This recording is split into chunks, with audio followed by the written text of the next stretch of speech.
warahmatullahi wabarakatuh. Waalaikumsalam warahmatullahi wabarakatuh. Ya, bagaimana kabar anak-anak ibu semuanya? Alhamdulillah baik Bu. Alhamdulillah sehat ya. Ada yang tidak hadir hari ini? Ada Bu. Ada. Ketua kelas berapa orang yang tidak hadir? Dua orang ya. Nanti saya ibu tidak daftar hadirnya ya. Ibu panggil satu persatu untuk absensi. Nah, hari ini kita belajar yaitu mata pelajaran bahasa Indonesia ya, pembelajaran bahasa Indonesia. Nah, sebelum belajar alangkah baiknya kita dipandu oleh ketua kelas untuk membaca doa terlebih dahulu. Silakan ketua kelas. Sebelum memulai pelajaran, menjalankan doa untuk agama dan budaya masing-masing. Doa mulai.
Tanggal 15 September 2022.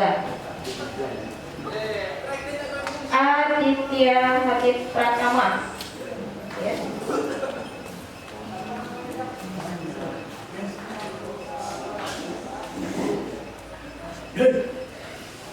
Aldi Febria. Hadir Bu.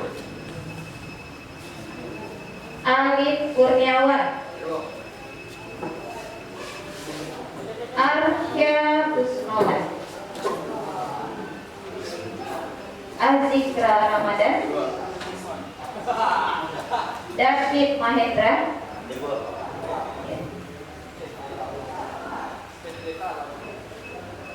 Dan tadi Fahmi Zulfahmi. Fahmi Zulhami ya.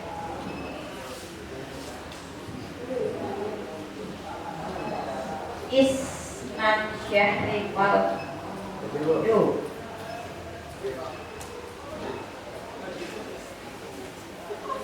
Iwan Kurniawan.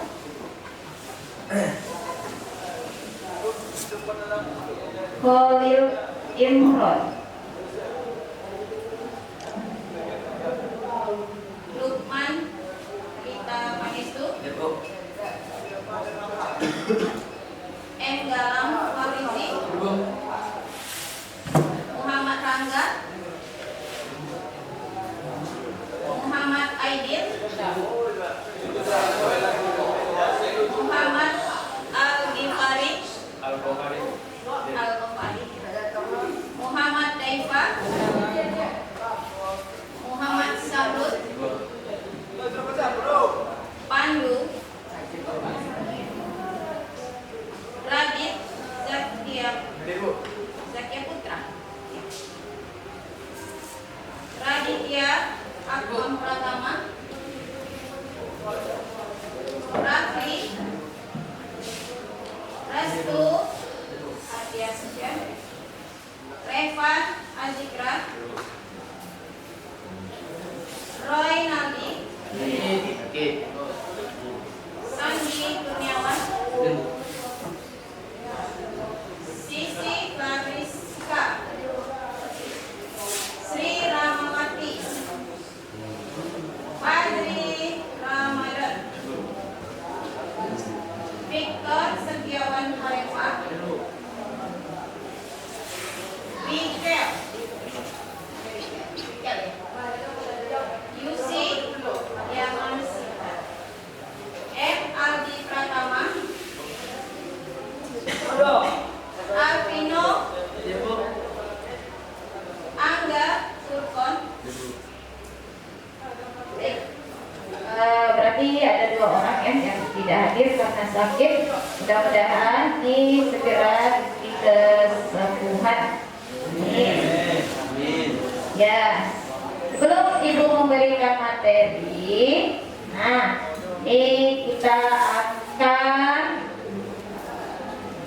bahas terlebih dahulu. Nah, ini mengingat-ingat terlebih dahulu pembelajaran yang telah diberikan. Jadi, nah, tidak kita langsung menerima pelajaran baru, sedangkan pelajaran lama itu dilupakan, ya, tidak demikian. Jadi, Ibu harapkan di sini bukunya sudah dibaca, ya, bukunya sudah dibaca di rumah. Jangan hanya bukunya itu disimpan saja. Oke, untuk keberhasilan kamu. Nah, ini kalau yang biasanya malas membaca, mungkin lebih ditingkatkan lagi, ya, lebih ditingkatkan lagi minat membacanya, pelajari lagi. Nah, sebelumnya itu kan kita sudah mempelajari beberapa teks, ya, mempelajari beberapa teks. Untuk di awal pertemuan yang lalu, teks yang sudah kita bahas itu adalah teks laporan hasil observasi. Masih ingat kan? Iya. Semoga nanti ketika ujian bisa dapat nanti dijawab. Jangan dilupakan saja. Nah, kemudian untuk setelah teks observasi, ya, siapa yang ingat minggu lalu kita belajar apa? Ya. Tentang buat suaranya. Tentang teks anekdot. Ya, bagus. Tentang teks anekdot. Jawaban dari Rangga, ya. Rangga menjawab teks anekdot. Sudah kita pelajari. Nah, teks anekdot itu kan, ya, selain kalian ketahui pengertiannya, ya, selain mengetahui pengertian teks anekdot itu apa, kemudian apa lagi yang sudah dibahas? Tentang struktur teks anekdot. Nah, itu harus tahu. Kemudian isi di dalam teks anekdot itu yang terkait dengan ciri-ciri teks anekdot, ya, terkait dengan ciri-ciri teks anekdot. Oh, itu apa, nak? Belum, bukan itu, ya, jawabannya nanti. Nah, itu yang akan kita pelajari. Ini yang masih teks anekdot, masih teks sebelumnya, ya. Nah, nggak apa-apa, ya. Nggak apa-apa, bagus, nanti bisa dijawab kalau kita materinya yang baru. Nah, kalau teks anekdot itu ciri-cirinya dia memiliki kelucuan. Ini kan kita kan sudah mengerjakan tulis kan kemarin kan? Ada kelucuan, apa lagi? Ada sitiran. Nah, itu. Dan nilai-nilainya, ya, ada sitirannya. Oke, ya, terus, ya. Kemudian, nah, ini terkait dengan materi kita hari ini. Terkait materi kita hari ini, ya, inilah pembelajaran kita yang baru. Yang sudah pernah dengar nggak cerita rakyat?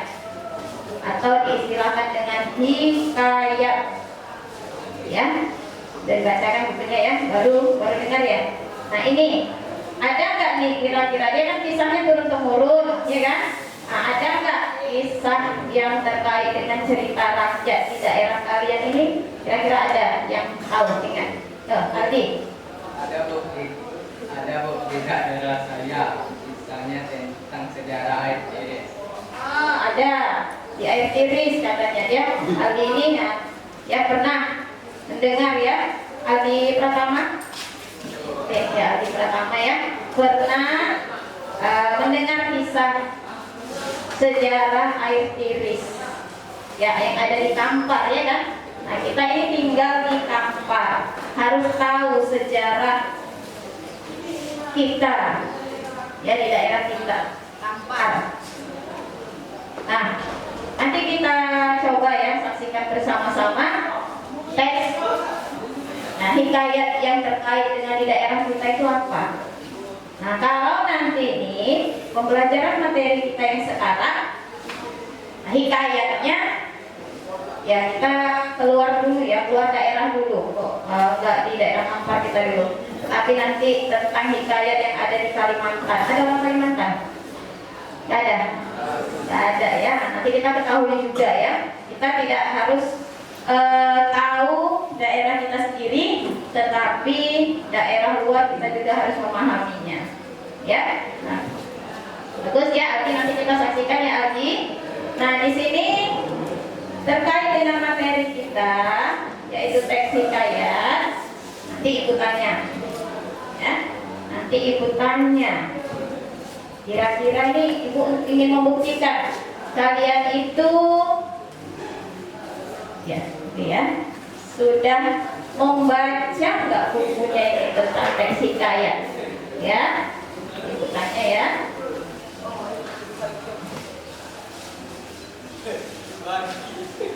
Ya, Ibu tampilkan di sini tentang materi kita.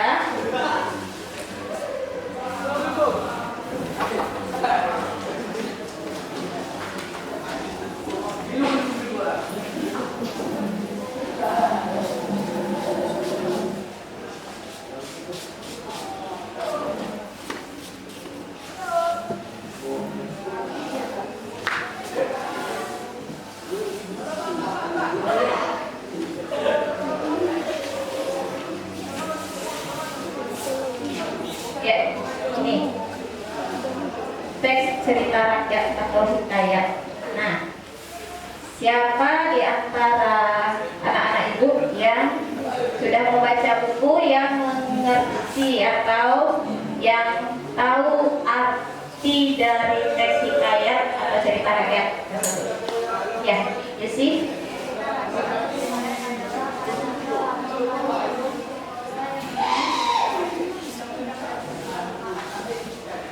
Ya, bagus ya. Cerita yang berbentuk prosa, ya. Cerita yang berbentuk prosa, ya, yang berisi rekaan, ya kan? Yang rekaan. Tetapi yang masih berdasarkan kejadian-kejadian yang lama, tetapi masih turun temurun. Itu hikayat. Kejadiannya masih diingat oleh masyarakat. Itu cerita ya. Nah, misalkan dia kisah ya yang sampai sekarang ini terciptalah suatu nama, misalkan seperti tadi yang dikatakan Aldi tadi ya, ada kisah munculnya istilah itu air tiris apa? Itu cerita rakyat kan? Nah, nanti ada pulau. Nah, ini yang berkaitan dengan teks hikayat yang nanti akan kita bahas. Yang dari daerah Kalimantan itu muncul dia pulau. Muncul pulau itu, nah ada sejarahnya, ya, ada sejarahnya, ya. Nah, kemudian nih pengertian yang disampaikan Yusuf tadi ya, ya benar. Kemudian ada yang bisa menambahkan kira-kira? Ya, Sisi.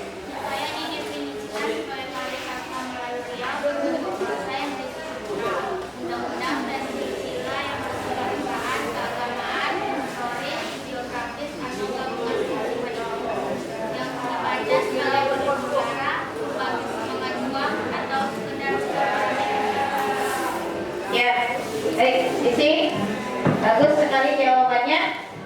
Nah, ya, nah, itu kita pengertian cerita rakyat tadi yang sudah disampaikan oleh Sisi, ya, melengkapi jawaban dari Yusi, ya, Yusi kan? Iya, dia berupa karya sastra lama Melayu, ya, bahasanya muncul. Nah, ini berdasarkan dari bahasa Melayu. Nah, kemudian berbentuk prosa yang berisi cerita, undang-undang dan silsilah, bersifat rekaan. Ceritanya rekaan, ya. Tetapi, nah ini termasuk dia ke dalam keagamaannya masuk, ya, dibaca sebagai pelipur lara, saya hiburan juga ya, hiburan, pembangkit semangat juang, atau sekedar meramaikan pesta. Nah, di sini ya masyarakat yang mengatakan cerita rakyat itu muncul. Nah, ketika ada sesuatu kejadian, ini udah teksnya ini orang suka membacanya karena dia unik bahasanya itu. Dia prosa ya. Prosa itu apa?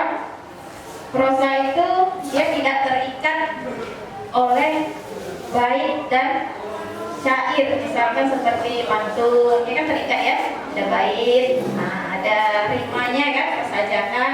Kalau prosa tidak, prosa ini dia cerita seperti apa, novel, ya kan, cerpen. Ini berupa karya sastra.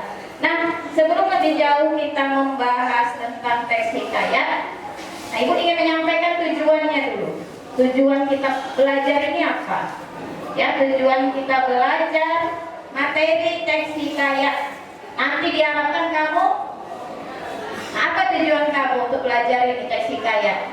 Ibu ingin kamu menjelaskan pengertian teks hikayat, tadi sudah disampaikan oleh temannya. Ya, untuk kalian juga ya yang sudah disampaikan teman kamu tadi harus kamu pahami. Harus ingat semuanya ya. Jangan Lucy aja yang ingat. Apa itu ya teks hikayat? Semuanya harus bisa mengingatnya. Ketika sudah kamu ingat, ya dalam proses menyimak tadi, nah kamu bisa menjelaskan. Ketika ibu tanya nanti satu-satu, sudah bisa menjawab. Ya, cerita yang berbentuk prosa, bahasanya bahasa klasik atau Melayu, ya kan? Nah, nanti kita bahas tentang ciri-cirinya. Kemudian karakteristik. Nah, ini ciri-ciri. Karakteristik itu ciri-ciri. Ya, nampak kan di layar belakang? Nampak ya? Nah, karakteristik. Kemudian mengidentifikasi isi dan struktur. Ini tujuan berikutnya. Jadi yang kalian kerjakan nanti, kalian identifikasi strukturnya. Ya, identifikasi struktur teks hikayat. Kemudian isinya. Isinya mengenai apa? Ya berdasarkan ciri-ciri tadi. Ya, kalau ciri-ciri, ya sedikit Ibu singgung tentang ciri-ciri teks hikayat itu kan dia ceritanya biasanya terdiri dari cerita-cerita kerajaan, ya kan? Istana-istana yang disebutkan di situ. Bahasanya juga unik, bahasa arkais namanya. Kalau sudah disajikan ke dalam teks, ada bahasa arkais, nanti kita bahas apa itu bahasa arkais. Kemudian dari isinya ada kemustahilan. Yang mustahil itu apa? Dari cerita teks hikayat ada mustahil. Kemudian ada yang kesaktian. Nah, ini nanti Ibu tanya lagi. Tadi sudah Ibu singgung ya. Nanti ketika Ibu tanya kamu harus ingat karakteristiknya apa, pengertiannya apa. Nah, kemudian struktur. Ya. Nah, kemudian ini nanti pertemuan berikutnya kita akan menentukan atau mengevaluasi nilai-nilainya. Dalam cerita itu terdapat nilai-nilai yang bisa kita ambil, bisa kita terapkan berkaitan dengan unsur-unsur teks hikayat. Ya, ada unsur nanti unsur intrinsik, ada unsur ekstrinsik. Nah, ya, mudah-mudahan kami juga sudah membacanya. Kemudian ini tadi pengertiannya ya sudah dijelaskan. Nah, berikutnya Ibu tanya, ya, siapa yang ingat atau yang sudah membaca mengenai karakteristik teks hikayat? Nah, apa? Ya, Sandi. Anonim. Ya, ada anonim. Bagus. Kemustahilan. Ya. Kesaksian. Istana sentris. Ya, bagus. Bahasa arkais. Bahasa arkais. Iya, bagus sekali ya. Ya, bentar. Tepuk tangan dong untuk Sandi. Bebas. Ya, saya ingat dia. Ini apa yang dijelaskan tadi itu juga. Itu karakteristiknya. Jadi yang kamu misalkan pemikirannya saya udah lupa ini, boleh kamu salin. Oh ya, ciri-cirinya ini. Yang dicatat. Ya, terus itu tentang ciri-cirinya kita lihat di sini. Apakah benar?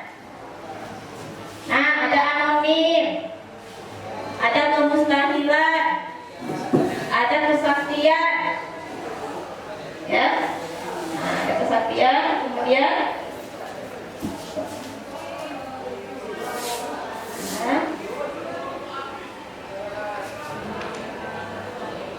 ya. Nah, anonim itu apa? tidak diketahui siapa pengarangnya, pengarang teksnya. Ada di teks di buku kamu ya, ada hikayat Saijan dan ikan toda. Ya itu hikayatnya, kita nggak tahu siapa pengarangnya, siapa penulisnya. Ada hikayat si miskin, banyak jenis hikayat ya, yang ada yang bisa kita baca. Hikayat kalau di Riau ini, hikayat apa ya? Kira-kira si lancang.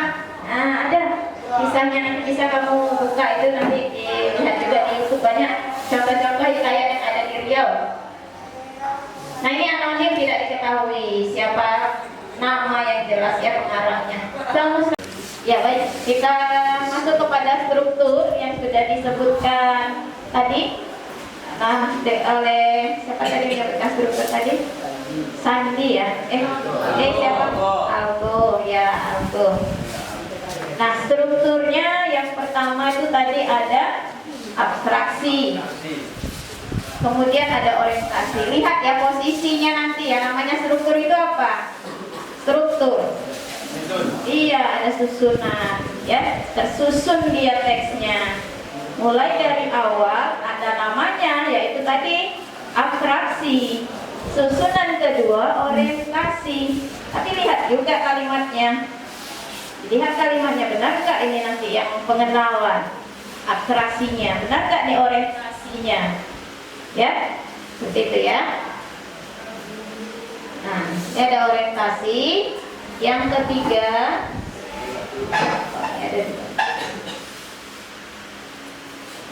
komplikasi. Ya, silakan dibaca apa itu komplikasi. Jangan tahu strukturnya aja, tapi tidak tahu maksudnya itu apa. Nah, komplikasi ini apa sih kira-kira? Nanti ketika kita mengerjakan tugas ya, oh ini komplikasi bagian yang mana? Ceritanya itu apa yang menjadi komplikasinya? Nah itu ya, bagian yang mana itu kamu harus tahu.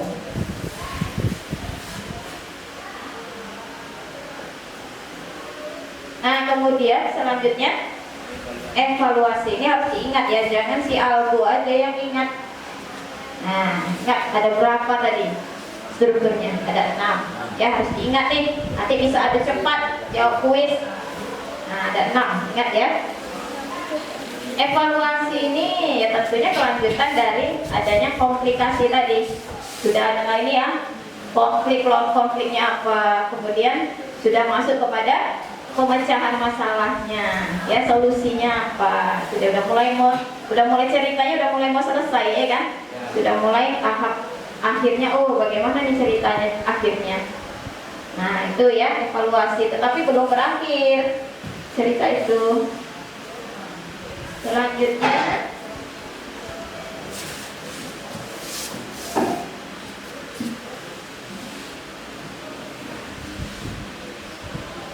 ya evaluasi. Nah ini ada apa namanya, solusi.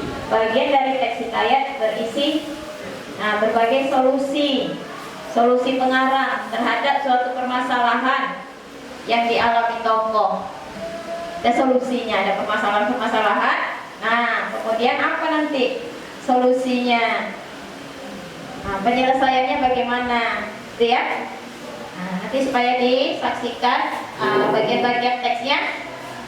Nah kemudian koda. Ini terakhir ada koda. Namanya udah koda ya. Kemarin ada kalau di struktur anekdot ada juga ya koda ya. Nah tetapi dia udah masuk ke evaluasi tadi. Koda tentunya adalah bagian akhir dalam penulisan teks hikayat. Nah bisa juga ada kesimpulannya di dalamnya ya.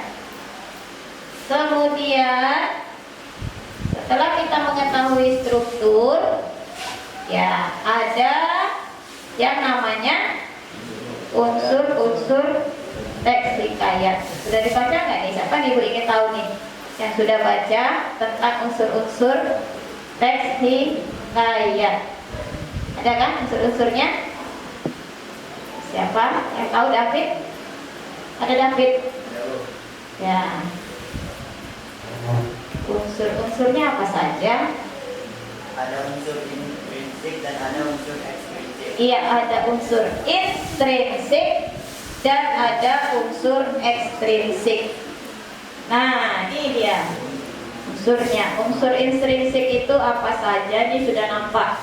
Ya, sama dengan karya sastra. Ini namanya karya sastra ya, hikayat itu ya.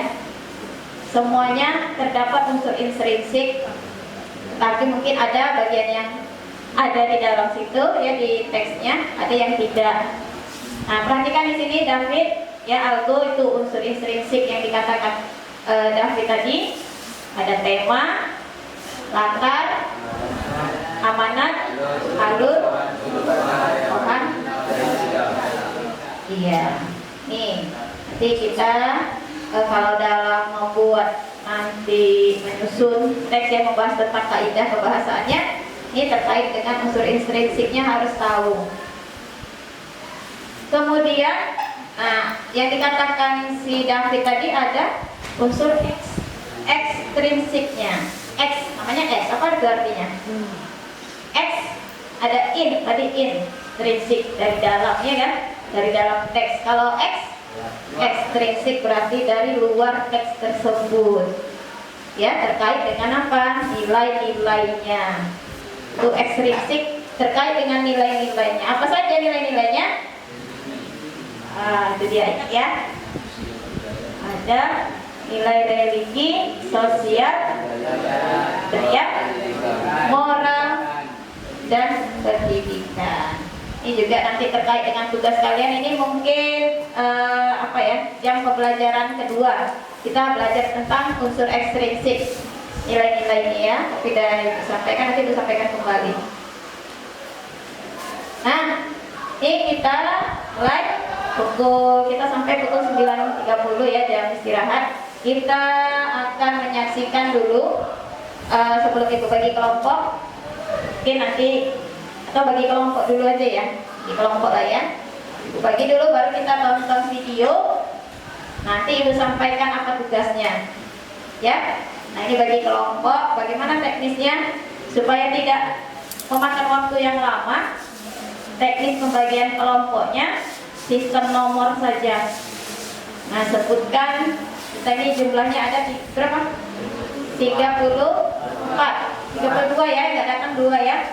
32. Ya, kita bagi 8. Pas ya? Pas ya kan? Nah, iya.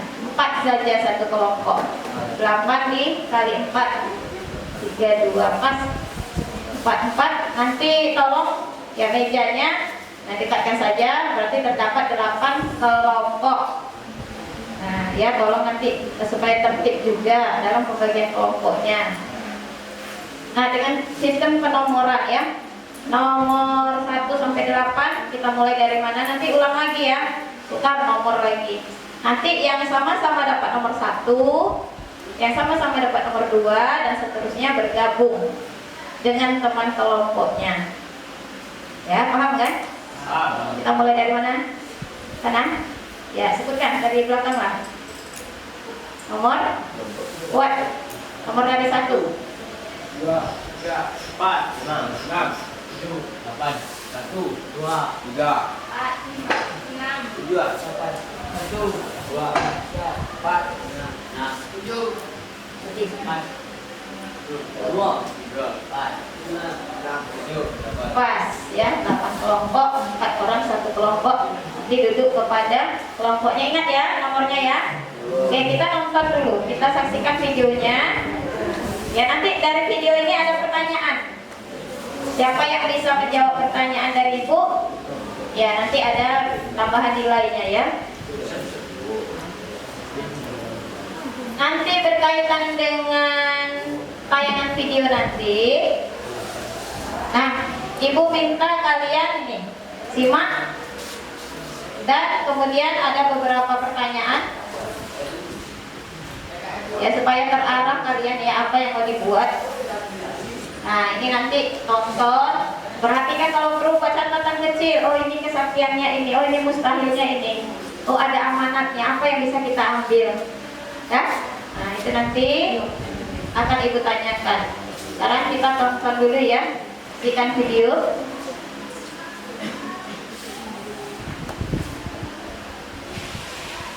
Ya, boleh disediakan kertasnya nanti ketika ibu tanya nih cara acak.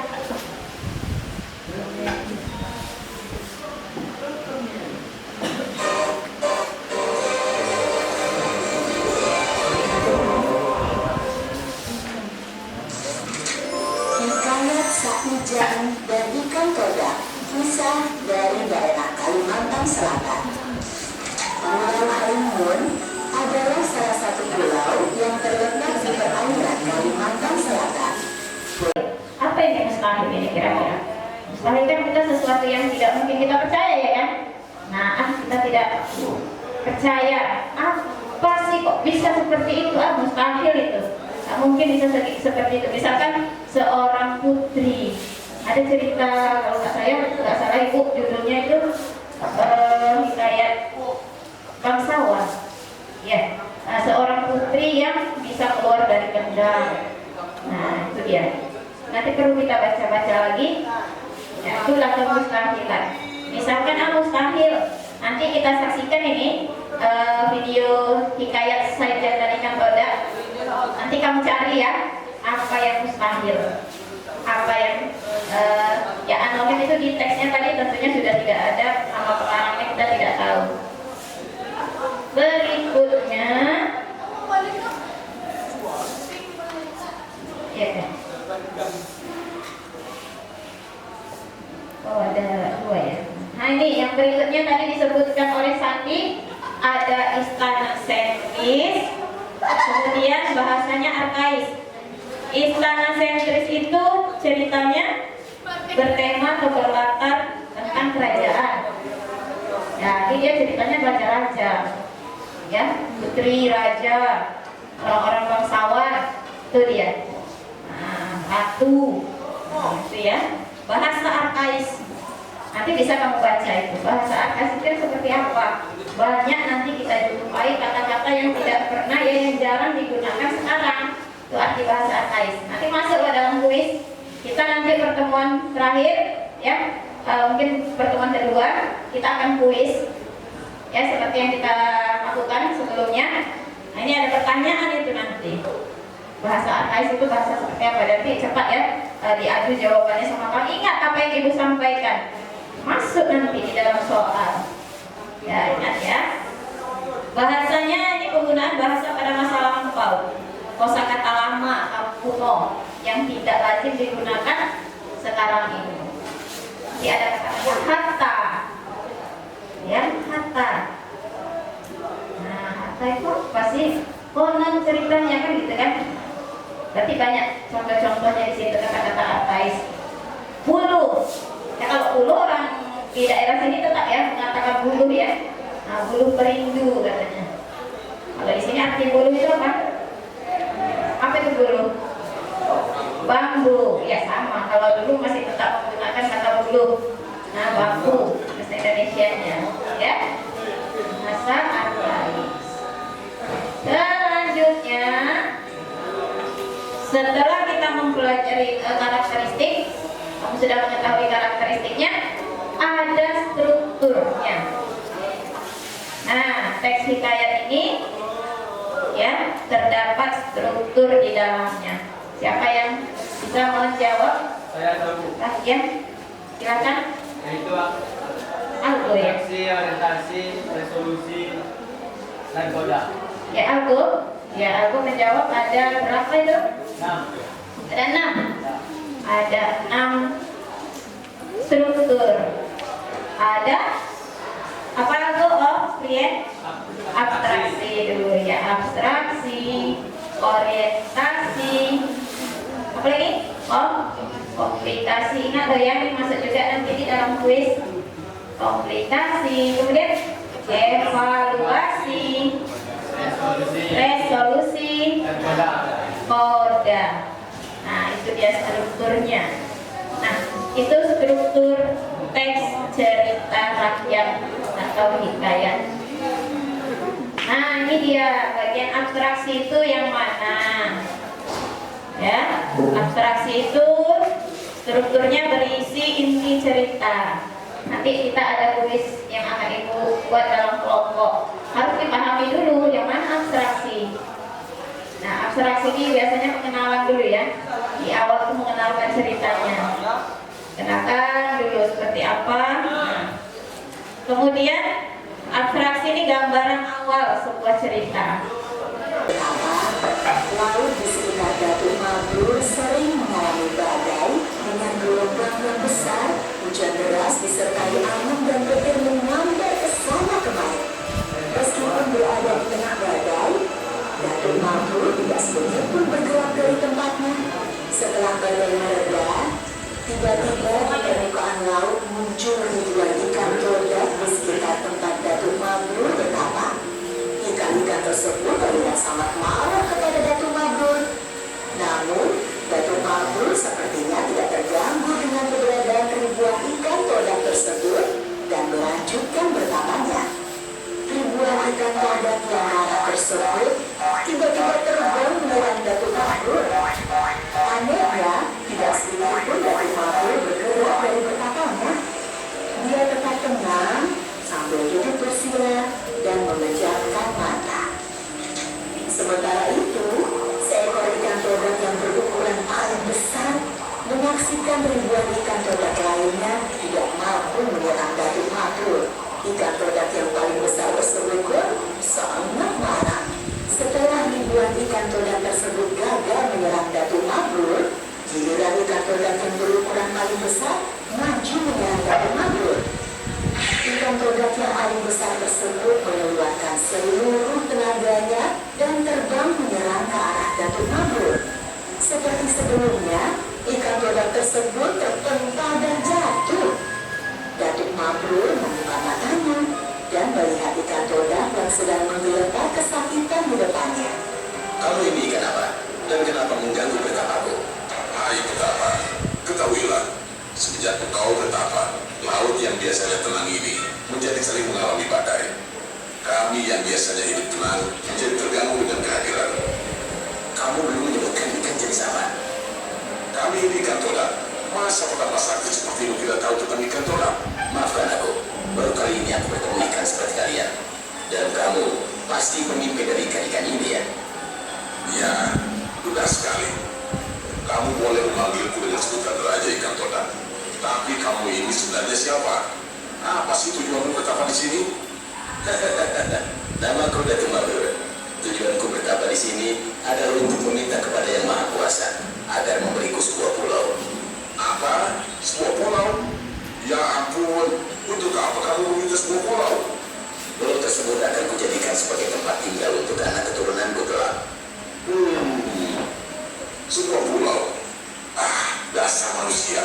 Memang sebenarnya merepotkan umat hewan. Begini ya, Petapa Sakti, kami akan membuat kamu sebuah pulau. Tapi lihatlah, aku dan semua rakyat terluka akibat perbuatanmu. Sembuhkan kami semua, dan sebuah pulau akan kami buatkan untukmu. Apa kamu setuju? Baiklah, aku setuju. Datuk Mabrur berdiri dan dengan tongkatnya menyembuhkan semua ikan todak yang terluka. Nah, sekarang tunggulah di sini. Aku dan rakyatku akan membuat kamu sebuah pulau. Sebagai raja dari umat ikan, aku akan memenuhi janjiku. Pantang bagi ikan untuk berdusta. Setelah berbicara kepada Datuk Mabrur, Raja Ikan Todak dan seluruh rakyatnya tiba-tiba menyelam ke dalam lautan. Tinggallah Datuk Mabrur seorang diri berdiri di atas permukaan laut yang tenang. Datuk Mabrur sabar menunggu. Raja Ikan Todak memenuhi janjinya. Laut yang tenang menghembuskan angin sepoi-sepoi. Perlahan-lahan, angin sepoi-sepoi tersebut bertiup agak kencang dan semakin kencang. Datuk Mabrur pun menjadi waspada dengan angin yang bertiup semakin kencang. Datuk Mabrur yang berdiri di permukaan laut dikejutkan oleh ombak yang bergemuruh. Angin pun bertiup semakin kencang. Permukaan laut di bawahnya tiba-tiba bergelombang dan menimbulkan pusaran kencang. Meskipun tidak terbawa oleh pusaran air laut tersebut, Datuk Mabrur tetap saja terkejut. Pusaran air laut dan angin kencang tiba-tiba menghilang. Sayup-sayup, Datuk Mabrur mendengar sebuah suara yang semakin lama semakin jelas terdengar.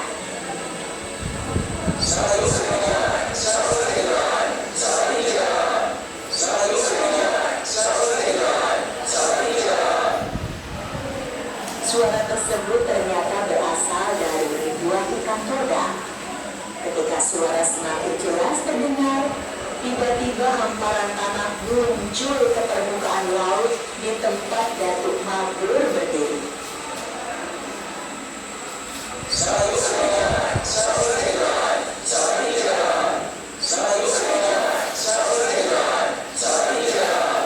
Raja Ikan Todak pun memenuhi janjinya. Sebuah pulau berhasil dibuat oleh Raja Ikan Todak beserta rakyatnya untuk Datuk Mabrur.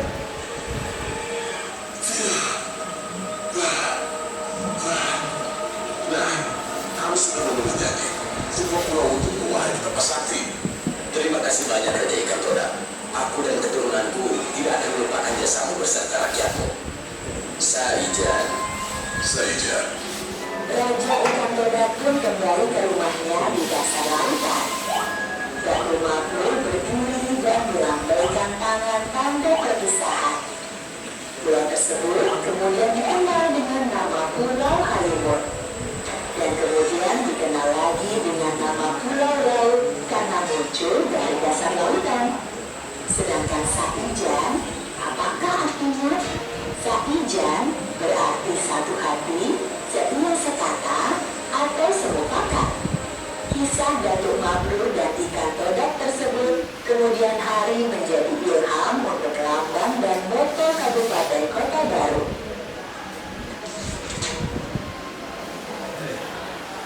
Nah itu dia cerita rakyatnya, ya. Pulau apa namanya tadi? Pulau Halimun yang ada di Kalimantan Selatan, ya. Yang sudah menyaksikan ini ada di buku paket. Kalau sudah selesai diskusi kelompoknya, silakan kita presentasikan, kita panggil dulu kelompok 1 untuk menyampaikan hasil diskusi kelompoknya, dan yang kelompok lain tolong menanggapi. Perhatikan temannya yang maju ya, yang di depan, berdiri di depan tolong diperhatikan. Ya. Nah, baik, silakan kelompok 1 perwakilan kelompoknya saja.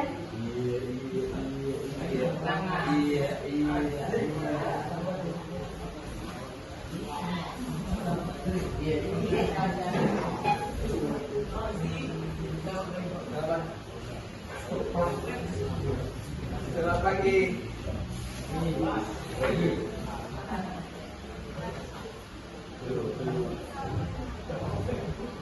Saya akan menyampaikan presentasi dari kelompok 1.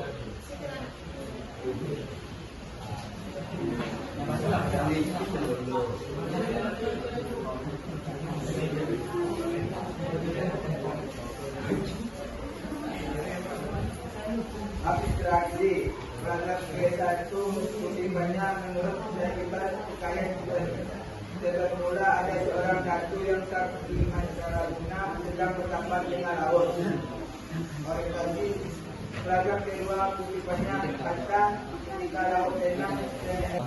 Nah itu sebagai pembuka ya, orientasi ya. Saya bisa memberikan alasannya.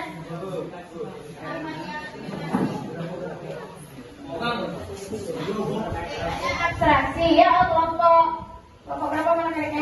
Kelompok 7 menjawab orientasi, kelompok 6 abstraksi. Ya beda ya. Ada abstraksi, ada orientasi. Ini kamu apa? Komunikasi, orientasi. Ya. Nah, mana dia yang benar? Orientasi itu terdiri dari maksudnya berapa dari paragraf berapa? Paragraf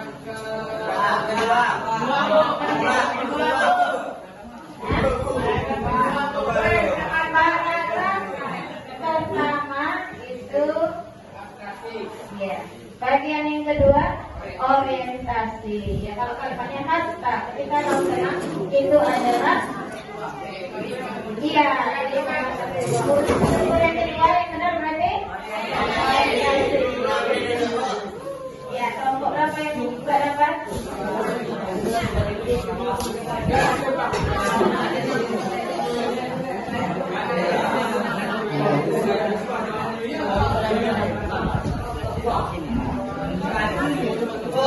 Barangnya tentang maupun tentang karakteristiknya ya, cirinya.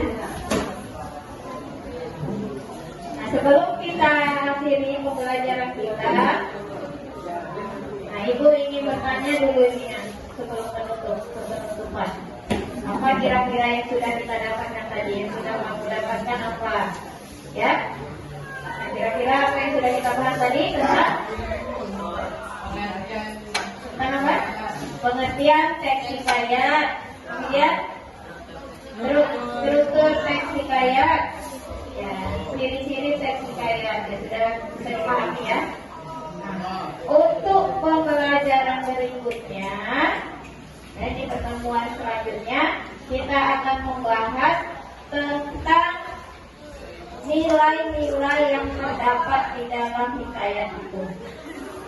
Terkait dengan struktur nanti ya Ibu harap kalian sudah bisa memahaminya. Untuk apa?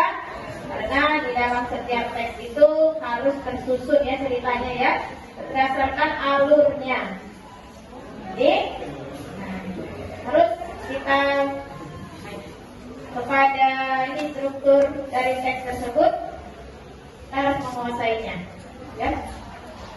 Jangan sampai nanti ketika Ibu tanya tidak tahu lagi.